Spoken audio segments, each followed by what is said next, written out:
আসসালামু আলাইকুম। ইতিমধ্যে বিগত কিছু ভিডিওর মাধ্যমে আমার পরিচয় জানতে পারছেন যে আমি মূলত কি করি গ্রামে আসলে। আচ্ছা যাই, তারই ধারাবাহিকতায় এই পেয়ারাটা এখানে পাইছি বলতে কি, এই পেয়ারাটা ছিল এই গাছে, এটা ধরার আগেই এটা এখানে পড়ে গেছে। এখন এই জায়গার একটা বিশেষত্ব আছে, এই জায়গা হয়েছে আমাদের দাদাদের গো মাতাদের যত মূত্র আছে সবাই সে এই জায়গায় জমে। এখন পেয়ারাটাও পড়ছে এখানে, পেয়ারাটা আমি উঠাইছি।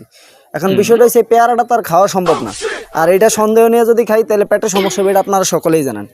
এখন এখন আমার ইচ্ছা হয়েছে যে এই পেয়ারাটা তো আমার পক্ষে খাওয়া সম্ভব না, তাই না?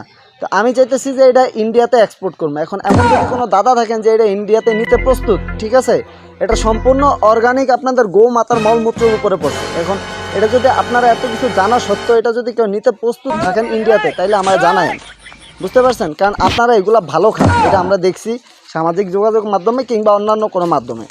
আপনাদের গোমাতা স্যাম্পল ওই যে এই যে এখানে আপনাদের গোমাতারা থাকে, আর গোমাতাতে যত মলমূত্র আছে সব যে এই যে এইখানে পড়ে, বুঝতে পারছেন? আশা করি বিষয়টা ক্লিয়ার। আর এইখান থেকে এটা আমি উঠাইছি।